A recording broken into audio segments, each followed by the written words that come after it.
नमस्कार दोस्तों। कार्तिक मास में बहुत से व्रत और त्योहार आते हैं। उन्हीं में से एक होता है अहोई अष्टमी का व्रत।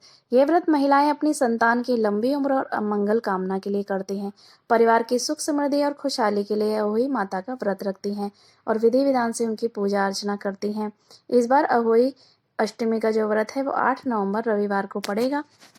अहोई अष्टमी की जो तिथि है वो सुबह 7:28 से शाम को 6:50 तक रहेगी। इस दिन माताएं सूर्योदय से पूर्व स्नान करके व्रत रखने का संकल्प लेती हैं।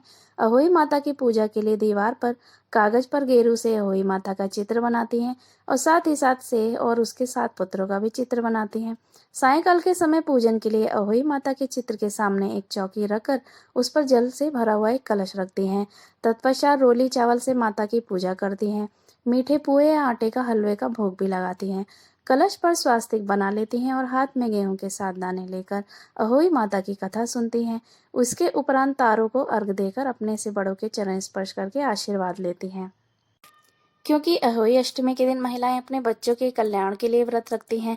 इस दिन निर्जला उपवास रखकर रात को चंद्रमा या तारों को देखने के बाद ही व्रत को खोलती हैं। इस दिन जो महिलाएं ये व्रत करती हैं वो शाम को के समय दीवार पर 8 कोनों वाली एक पुतली बनाती हैं। दीवार पर बनाई गई इस पुतली के पास ही स्याऊ माता और उसके बच्चे भी बनाए जाते हैं। फिर इनकी पूजा अर्चना की जाती है। जो महिलाएं निसंतान हैं वह भी संतान प्राप्ति के लिए अहोई अष्टमी का व्रत करती हैं। अहोई अष्टमी के लिए एक कथा भी बताई गई है कि एक शहर में एक साहूकार के 7 लड़के रहते थे। साहूकार की पत्नी दिवाली पर घर लीपने के लिए अष्टमी के दिन मिट्टी लेने गई। जैसे ही मिट्टी खोदने के लिए उसने कुदाल चलाई, वह सेह की माद में जा के लग गई, जिससे कि सेह का बच्चा मर गया। साहूकार की पत्नी को इसे लेकर बहुत पश्चाताप हुआ। इसके कुछ दिन बाद ही उसके एक बेटे की मौत हो गई। इसके बाद एक एक करके उसके 7 बेटों की मौत हो गई। इस कारण साहूकार की पत्नी शोक में रहने लगी।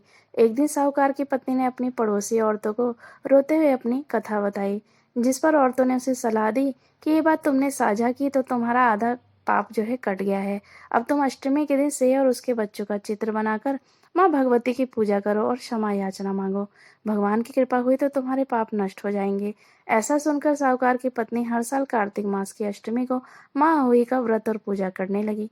माता रानी की कृपा से साहूकार की पत्नी फिर से गर्भवती हो गई और उसके कई साल बाद उसके फिर से 7 बेटे हुए। तभी से अहोई अष्टमी का जो व्रत है वो रखा जाता है। आशा है दोस्तों आपको ये वीडियो अच्छी लगी होगी। आपसे फिर मुलाकात होगी किसी अन्य वीडियो में। तब तक आज्ञा दीजिए। धन्यवाद।